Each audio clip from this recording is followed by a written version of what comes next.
Hey folks. So before I jump in, I just wanted to share something that I received about an hour ago. It was a very comforting message, I think, in what's been like a very difficult 48 hours for a lot of people in our community. So I just want to say, if there's anyone that will be watching this that is going through really the worst of it right now, I just want to say that if you do have people that you trust in your life, please do reach out to them and talk to them. It's important to name your emotions and kind of let yourself process throughout that, because you are the single most important asset in your life. And so with that, why don't we maybe and can start off with a little intro about yourself, and then we'll go to Myrtle, and then I'll do a quick intro, and then we can jump into the questions. Awesome, thank you. Lovely message to start off with, so thanks for sharing that. So yes, my name is Ann Coppens. I'm the Chief Game Changer at Gamification Nation and My G Nation. We are building a metaverse for work. And yeah, my background into blockchain, gaming, etc. actually came in a roundabout way. So as an 8-year-old, I was making games for family members, friends of the family, and I declared to my parents, I'm going to be a game designer. My dad was a teacher and he said, nah, there's no money in games. Forget about that, get a real job. So I did real studies, according to my dad. Yeah, went to university, have a degree in marketing, have an MBA, and then I worked in business consulting, doing change management, worked in coaching, worked in training. The one thing I always did is I brought games into my space, because that was still how my brain functioned. It's how I could explain really difficult concepts.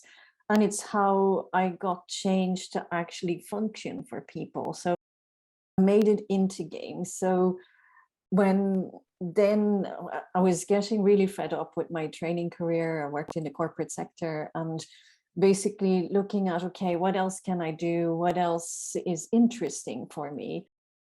And gamification became a word. So that was early 2010, 2011 that I bumbled across that term. And I said, well, that's what I've been doing for years. So why not set up a company in that space? And at the time, that space was really dominated by young white men. And I sort of I looked at what they were doing and, I said, nah, I love games, but they're not my kind of game. I saw these really hyper competitive structures and things that people were asked to do. And I was like, no, I love games. My favorite game was SimCity. It's my favorite game of all time still. And I nearly missed my final exams in university because my city went on fire.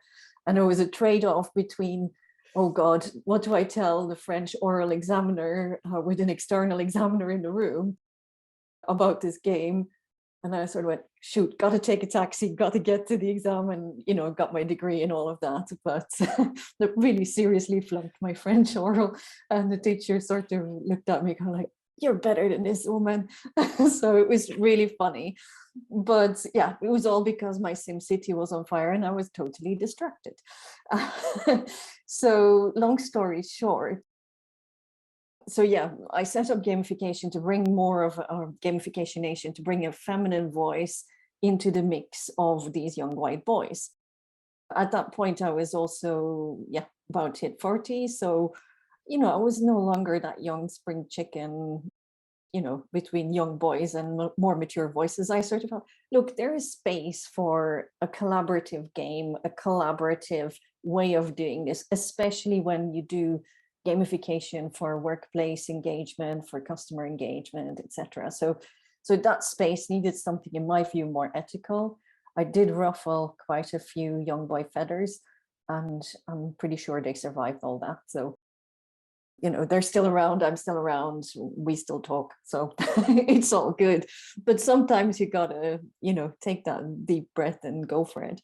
So my workaround, or my route into blockchain, actually, I dabbled into blockchain when Coinbase first opened. So I have a really old Coinbase account somewhere popping around that I reopened about a year or two ago when it really became a thing. And I always, with the whole idea of games in mind, I felt there was a space for NFTs, for crypto coins into what we were doing, bringing it into the world of work. So, and that's how I actually, in a roundabout way, got introduced to Bridget, because we were looking for investment for Mighty Nation. And yeah, I also needed to get educated about tokenomics and all those things. And I had all sorts of really randomly basic questions. And actually still today's talk so far have taught me quite a few things, like, yeah, I must read up on this and must read up on that. So I'm always learning. So yeah, long story short, we're still doing Gamification Nation, which is custom game design for companies, Mighty Nation, a metaverse for work. So really creating a workspace that's actually good for humans, not just for the employer, and then building that out into a nation where we basically have a really creative economy for creators, game designers, asset designers, etc. So all exciting stuff to come. So back to you, Sammi. Yeah, oh, that's fantastic. I had a lovely time just hearing about your story. And I'm really looking forward to dive into the work with the Gamification Nation. And Myrtle, do you want to do a quick intro of yourself as well? Oh, sure. So I'm Myrtle. I'm the founder of Blocktides and also the co-founder and CEO of PlaceWar. So Bridget is also our investor along with a bigger pie, PlaceWar. So just stay tuned after the bear market, perhaps. But we're still developing. But anyway, just an introduction. I'm really into games way back when I was a kid. So my family is heavily into family computer, if you know that, Super Mario, PS1, all of the games from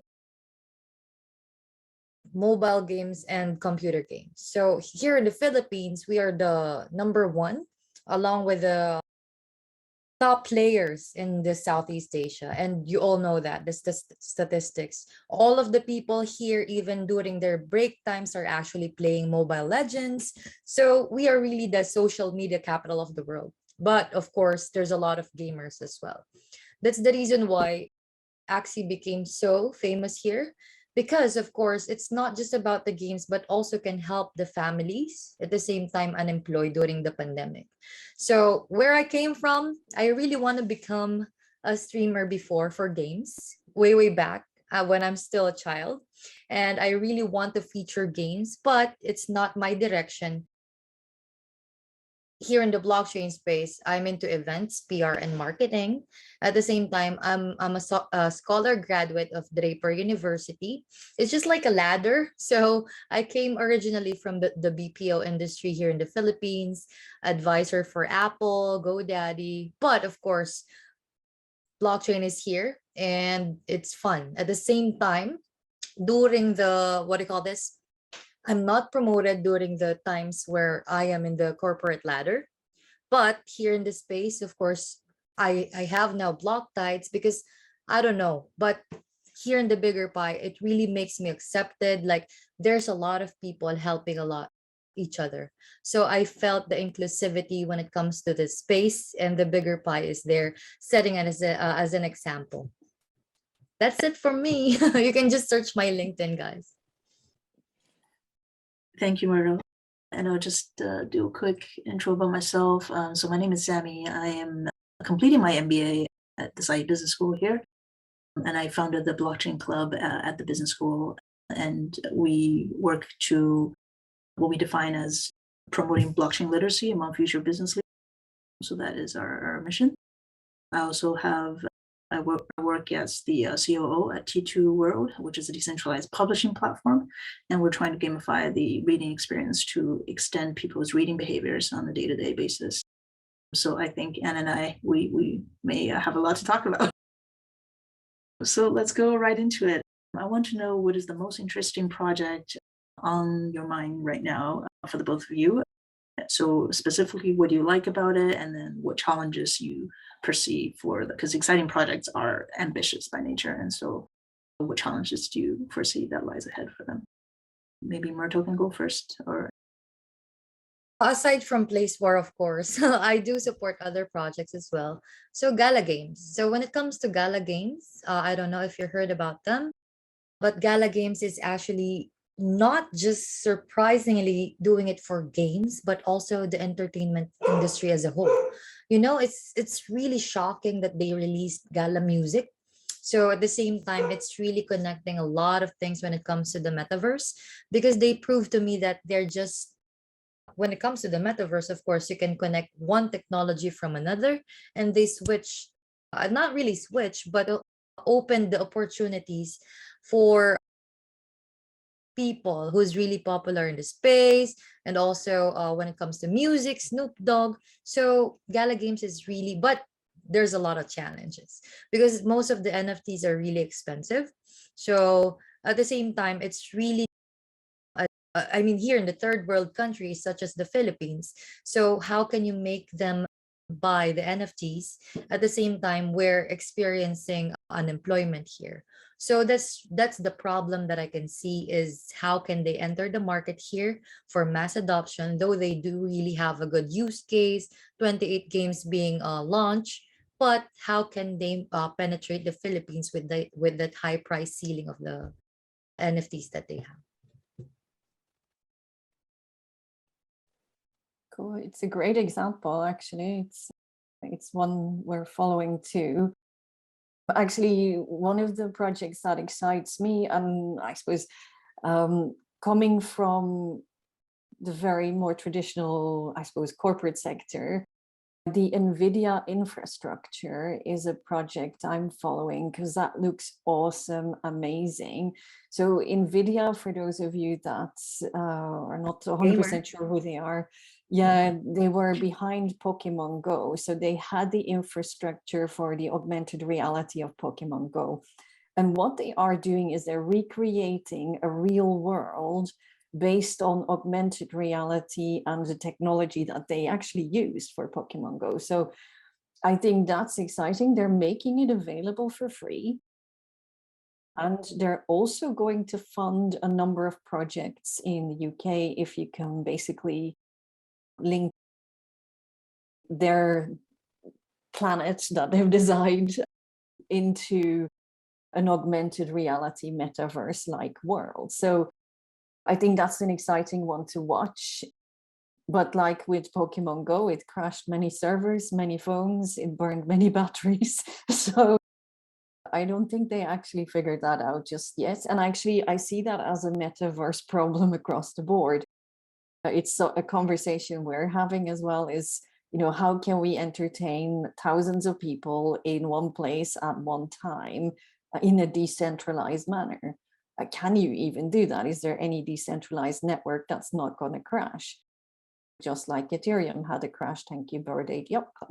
You know, it's like these things are going to happen. And because it's an emerging space, I think we all have to be sort of, yeah, patient with the tech to catch up, but also patient with ourselves as builders to sort of say, right, let's figure out the biggest problem, work backwards from there, and then see what can we release in a piecemeal manner. I think that's and another interesting one, actually tapping in on the Gala one, was Sensorium. There's some amazing big DJs releasing sort of a sensorium, what I understand from it, like if you've played the game Dance Beat in VR, it's something like that for DJs, where your AI adapts as you dance and as you respond to music. I think that would be exciting. How they do it beats me. So I'd say that's that's going to be an interesting challenge to watch, but a cool project to watch as well. Yeah, thanks for sharing to the both of you. I guess I want to go back to my original at the opening. I was very excited to hear more about gamification. Maybe Anne, you could walk us through perhaps a favorite case study of yours, and then we can get to experience what that might feel like and look like. Yeah, sure. So I have two examples. Actually, one is digital, one is non-digital. So we did quite a bit of work with the Royal Navy in the UK through their training organization, Kinetic. One of the games we created we created several over the years, but one that was really fun was Navy versus Aliens. And it was a learning game. So what we wanted to do was get engineers who do remote support for a warship to understand what are the health and safety processes that they need to adhere to actually troubleshoot and to advise people on the floor of the ship who are actually the guys with the screwdrivers walking around and getting the job fixed on the advice of the engineer. So we made a game, or a game-like environment, so a replica of the inner intestines of the biggest warship that the UK Navy owns, the Queen Elizabeth. And we made a replica, and then we sent in alien spiders. So think of spider bots, or spider drones that come and attack all the inner workings of your ship. At different points, they break different things. So you're the rookie engineer, you have to go and fix it. So it's a first person move about in the ship.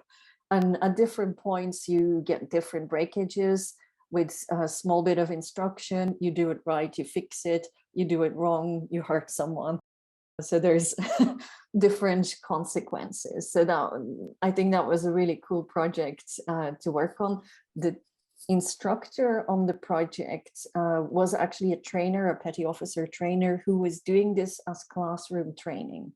And what he started to do straight away after we had the replica made was say, let's go into the virtual space and let's see how this works for real. So he actually took his classroom into our game to explain the concepts he was trying to explain in a classroom. So they were trying, sort of pulled kicking and screaming into the 21st game century, and learned by mistake. Because actually, if you look at games for learning, they're an amazing tool to experience what you do wrong. You get points if you do it right. You lose a life if you do it wrong. So that was a cool project. And I really love working with the Navy guys. We did, and how we approach gamification is always to look at the motivations of people. And I think from a metaverse perspective, that's where we have a lot to learn. Because most games have a very narrow target audience. They know exactly who the player is, what they look like, what they're going to be motivated by. What I see a lot of metaverse projects do is just randomly open up a virtual world, and you kind of go, and now? I don't know if any of you have landed in Decentraland on top of other people, not knowing where to go, what to do. I definitely have, and I like games. So, and I'm not knocking them. I think they've done a great project, but it's a case of, in games, we guide people along. In gamification, we also guide people along, and we build in little milestone projects or milestone rewards, milestone achievements, making people feel that they're actually learning, they're going forward, they're getting something. So I think it's exciting to see that convert. My second favorite project was actually a non-digital game that we created for an insurance company to help their salespeople sell cyber insurance better. So what we made was inspired by an existing board game. Everybody around the table has to defend the business. The business gets attacked by scenarios on a card. And some are DDoS attacks, some are things like the CEO left his briefcase on the train and his laptop was in it. Hey presto, people got into it. Or some person had a little sticky post-it with the password on it and somebody could capture it on a Zoom call. So the very silly things that actually do happen, and you had to defend the business. And as statistics went, so we go with real life statistics, they knew from the insurance sector that most businesses that are hacked go out of business within the 5 years that follow. So we set it up that after 3 rounds, it becomes really hard to keep your business alive if you had really unlucky attacks. If you're still in business at the end of round 5, you won the game. Basically, that meant you still had money, your system still worked more or less, and you could still trade. That game specifically won us an award, and actually what I felt was more inspiring was actually what people said. 6 months after playing the game, they still remembered scenarios from the game, even though before they had been classroom trained, they had done e-learning. And you know what? This silly little board game, they remembered 6 months later, which they couldn't do from their regular training. So those are my favorite projects in the gamification space. So we try as much as possible to make it as immersive as possible and as rewarding as possible, but you can do a lot with a little as well. So yeah, I think that's the 2 biggest projects to mention as my favorites. Yeah, that's incredible. Actually, the first example reminded me of when I remember the first conference that I went to that was about AR and VR. That was kind of my foray into, my current life is, I remember distinctly a military exercise. There was a exhibition done by the US military, and they were talking about how they used augmented reality to train soldiers on the and for me, it very much felt like video games that they were playing in these simulations that they ran through. Yeah, fascinating. Speaking of games related to war, Myrtle, do you want to talk a little bit about place wars? You touched on that in the beginning, but I'm curious to know, cool and special about this project in terms of mechanisms or in terms of the design. Yeah. Yeah, so this one is not really a what do you call this formal panel anyway. It's just like I really want to make it cool. So of course, Place War, it's not a typical card game because mostly if you're an observant of games and if you really love games, you'll be bored when it comes to card games. It's not my niche. And of course, Place War was conceptualized last March before the hype of APSI. So we are not here to compete, of course. So I know it's healthy competition. A lot of projects really wants to beat Axie Infinity, which is not our goal because we want to be unique at the same time. That's the reason why there's a lot of community members comparing us with Axie. I told them we are totally different because all of our tanks, you can actually control them using your mobile phone. You can use a simulator as well. If you're familiar with Gunbound or Worms, so that's mostly our similar gameplay. Angry Oh, Birds. Yeah. Gunbound was my teenage #1 game, and immediately the artwork actually reminded me a little bit of. I had that throwback because of the way the characters, are animated. Yeah. Exactly. And then what makes us unique is our tokenomics when it comes to sustainability. So if you'll notice that a lot of games doesn't really have a burning mechanism. So ours have that. When it comes to crafting, of course, it's automatically burned. There's a burning mechanism attached, and all of the things using the native tokens upon the rewards tokens are really being utilized when it comes to the gameplay. So everything is connected inside the game. It's on chain. So that's what makes us different as well. Because if you're able to do that, of course, it takes progress for you to be able to build games. So there's a lot of people really wants to, what do you call this, a fast development, So, but when it comes to us, of course, we're really setting straightforward that our development, we want it to be sure for our players that they're getting the best out of it. So it's not just without proper education. That's the reason why during this launch, just the player versus environment, which you'll defeat NPCs, the robots, the AIs. So the next one is the PvP because we're gonna do full blast when it comes to the launching of PvP because that's the most entertaining part of every game, right?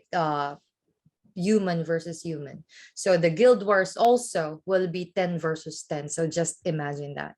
So it's gonna be a real deal, and we don't want to let our investors down. I know all of our investors are actually very knowledgeable when it comes to the crypto space. Crypto.com, I don't want to let them down. Of course, they are crypto.com. So, of course, that's the reason why the future, when it comes to the stability, I know volatility when it comes to the crypto space is the thing that we're still, I mean, a lot of people is skeptical, right? Even in the traditional world. So that's the reason why we want to create a sustainable project. At the same time, when it comes to the rewards for the users, it's not just that they're waiting for the pump of the rewards token. It's not that. And we're removing the mentality that actually Axie gave, which is play and earn. It must be play and earn, not just the earning part. And all games must be fun. We are really grateful that Axie is there, that made the way, paved the way for all of the developers, the companies to actually create a game. So there's a lot of opportunities. We're giving a lot of jobs, of course, but at the same time, we are here to correct some of the technology mistakes for us to make it more better. Yeah, I know when the mentality started shifting from play to earn to play and earn, it's a very small but very practical and profound difference in the perception of these mechanisms. I guess for the next question, I wanted to talk a little bit about the other part of your life, Myrtle. So I wonder if you resonate with this dilemma that I feel when I try to put myself in different projects' shoes. So there's these projects with teams that have very genuine intentions. You know, they want to build a very authentic audience, and they seem to really struggle against this very much FOMO driven community mindset that's out there. And there's these strategies that build metrics very quickly, but don't seem to help with delivering that genuine message behind that. How do you, in your PR work, how do you balance that? How do you balance yourself within this dilemma? Well, when it comes to FUD, of course, I actually cried when we launched Place War. So I'm not ready for all of the FUD when it comes to the bashers, the bots. That's actually what I call this, fudding the project. But it made me strong. So what we done, I strategically told my team that don't just let them. We will switch that and transmute everything when it comes to education, because this is the best way for us to be the tool, and I became responsible. It's all our responsibility for us to educate a lot of people when it comes to what are you doing with Place War, what is blockchain, what is crypto. It all boils down to education, because there's a lot of people who really thought that um they don't know how to use MetaMask. They just want to play. And how are you able to actually make it simple for them to understand? So I am always telling them, don't FOMO into the project. Don't blame the projects, and know first the technology underlying, because there's also people a lot in my spam folder. How can I invest in Place War? How can I buy your NFTs? I'm not answering them directly to buy it. I am always telling them to understand the blockchain and crypto first before you actually invest in us. It's not really the other way around that, yeah, you can buy in our marketplace, blah, blah, blah. But no, I'm leading them to education, because, of course, it's your responsibility as the project founder, as the co-founder, for you to be able to address that, because it's your time already for you to be able to educate those people. Thank you for sharing. Yeah, that's super important, I think, for a lot of us here, especially, I guess, right now when it's just getting more difficult to separate the signals, the good signals from the noise out there. Especially what's happening right now in the bear market. How can you explain it to them? Right? And there's a lot of people who actually bailed out. I mean, already said that, oh no, it's just a scam, blah, blah, blah. We've been here since 2017. So that's the reason why I'm just telling them we're here to build. Just be patient enough until the market correction is done. And of course, I'm not good in trading, and I do admit my weaknesses and strength, of course. But when it comes to like that, we just empower people. For example, what are the precautions using CoinMarketCap Alexandria for them to study the terminologies in NFTs, blockchain. So yeah, I've been a KOL for CoinMarketCap, by the way. So we've been doing contents for CoinMarketCap. So that's the reason why I really want to empower them to learn first, especially during bear market. Yeah, well said. And for you, Anne, I have a slightly different question. I was wondering, I know you pay a lot of attention to the gaming mechanisms, but what about any projects that caught your attention with a really good PR strategy, putting out a really good message that you resonated with, that made you think that that's a great team to get behind, or that's a great product to get behind? Yeah, there's several. I actually do like the Axie story originally, because actually I think, so my team is largely based in the Philippines as well. So a lot of them saw family members, etc., struggle. So I think that was really positive, that they gave something back to a society that was actually in trouble at the time with COVID, with everybody sort of really taking a hit. I think from a PR perspective, I think it's hard to defend some of the things that go on. I think, and I can only think of bad examples. Actually, I was like, can't knock this, can't knock that, I can't say this. Bad examples are also very helpful. Yeah. I think from my perspective, what I saw in the whole NFT space, and I'm still kind of critical of the NFT space, that there's a lot of really ugly looking JPEGs on the market, and that you kind of go, why? Why did this become so expensive? And why are people paying crazy money for this? So that to me is amazing PR in some sense, because people manage to build great hype around some mad looking things, and you kind of go, what on earth are people spending money on? So for me, that it's great to see that is going to get a knock because of the market that we're in, because I actually think some of these need real value behind it. So if you're evaluating an NFT, whether you want to buy one or not, is look at, okay, what does that represent? Does this mean something? Does that give you something that you can trade, that you can do something with, that you can build on?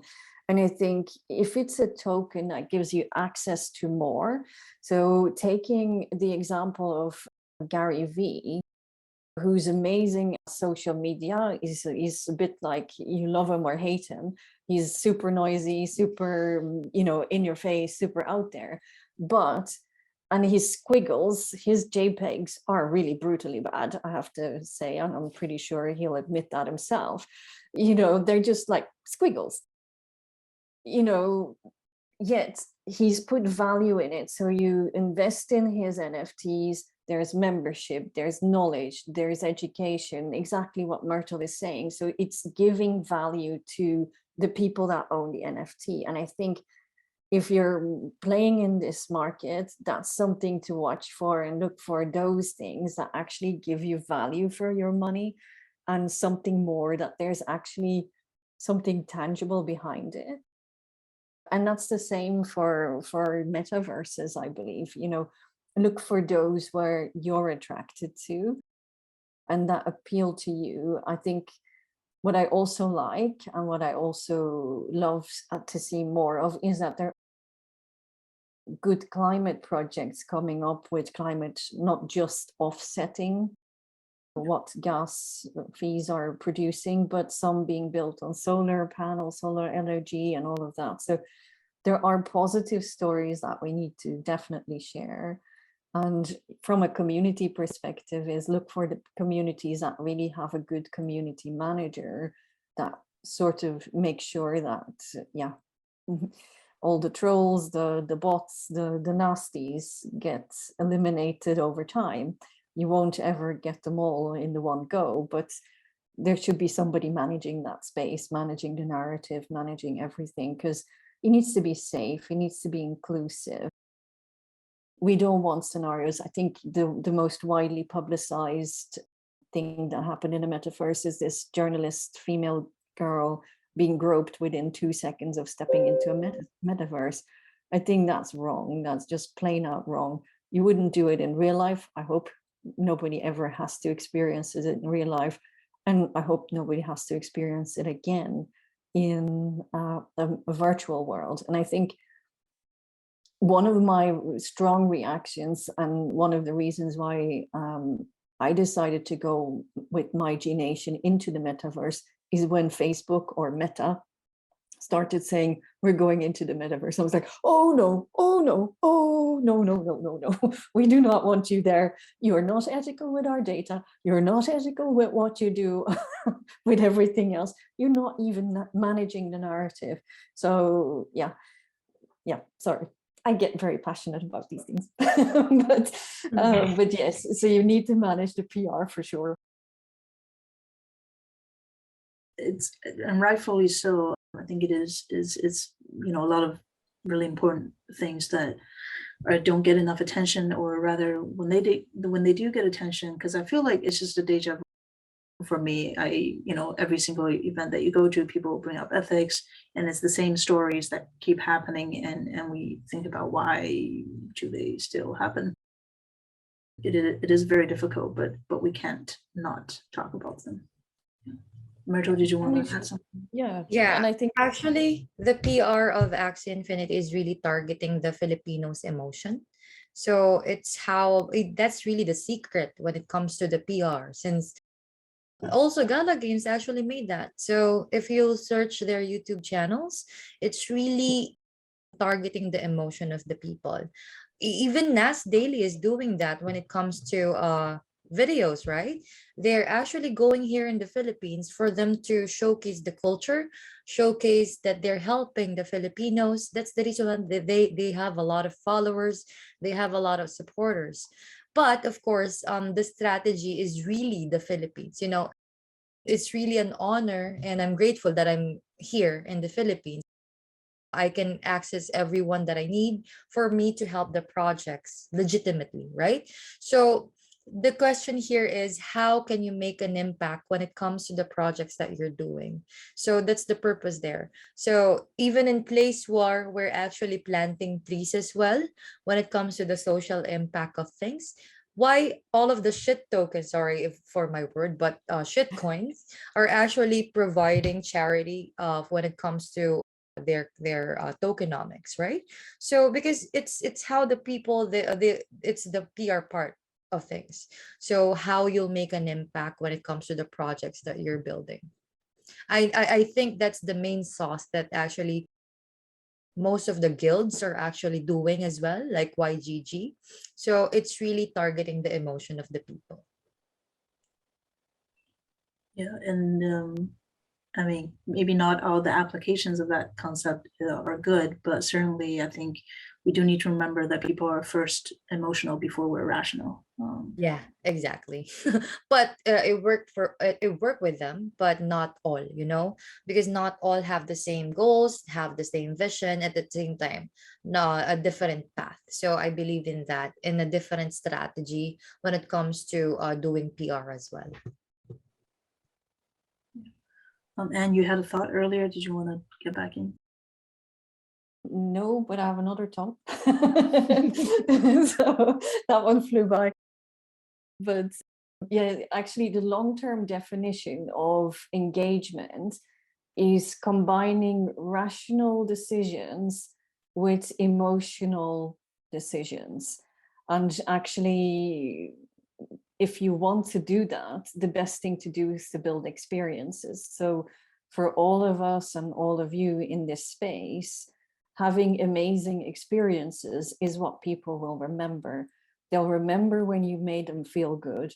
They'll also remember and tell 10 of their best friends when you made them feel bad, which is probably the PR you want to avoid happening to you. But yeah, whereas the positive one, they might tell one.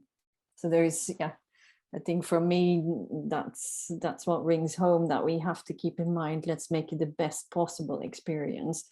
We might not get it right all the time, but we have to do our best. I agree on that. So I think we have a few minutes left. We could take one question if there's anything from the audience. I don't see anything in the chat. But No, I'm just saying, does anyone have any question? Louise, you've been very good so far, and would like to thank. This is a 2-hour long sort of broadcast, and we put it into 3 panels so people could jump in and jump out. But some of you have been here for the whole 2 hours, so thank you so much. I mean, that is very impressive to be sat in front of the screen for that amount of time. I'm going to send a survey out to everyone who registered, and so we'll have the recording. We'll break it down. But it would be great to, what did you get from this? What did you like? What could we do better? And what would you like, would you like to know some more things? And we can give you some ideas of how we want to put that down. But a very big, huge thank you to Myrtle. And Myrtle, it's like after midnight there. I mean, thank you so much for everyone in this space. I have to say, you all work tirelessly. I don't know how everyone has the energy to do so. So if you're interested in coming into Web3, it's very interesting. But the other reason it feels like 20 years and 4 years is because you probably do 20 years worth of work. It's like 10, 12-hour days. What's a weekend? Oh, I don't know.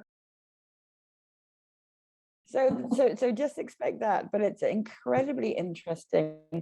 I love all of the women that we've got to hear from today. I'm so grateful that my role that I've created for myself in this space is to connect these amazing women, to learn from them, to hang out from them, to see how we can support them and bring more amazing women like them into the space. So everyone who's listening, either live now or on the recording, whatever you liked, whatever it sparked you, and you're not quite sure what to do next, please either reach out directly to our panelists or directly to me.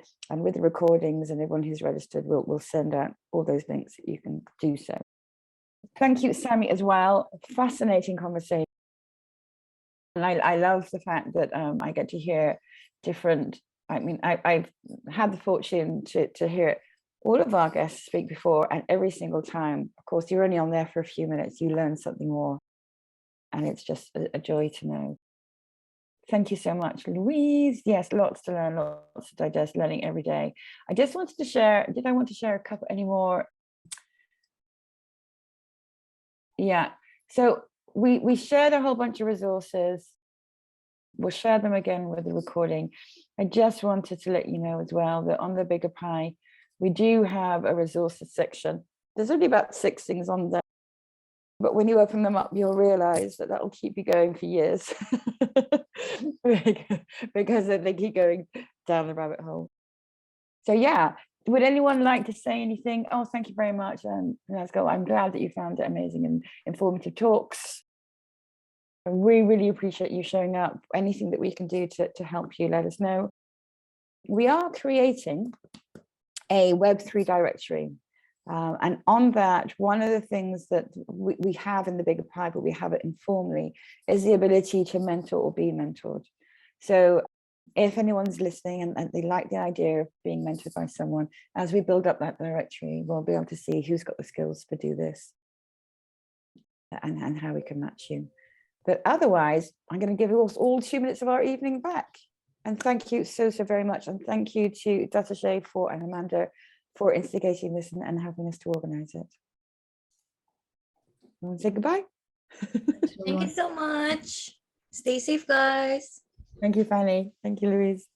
Take care and go get some sleep, Myrtle. I sleep around 4, don't worry. Bye-bye. Oh, okay, good Lord. Bye, everyone. Thank you so much.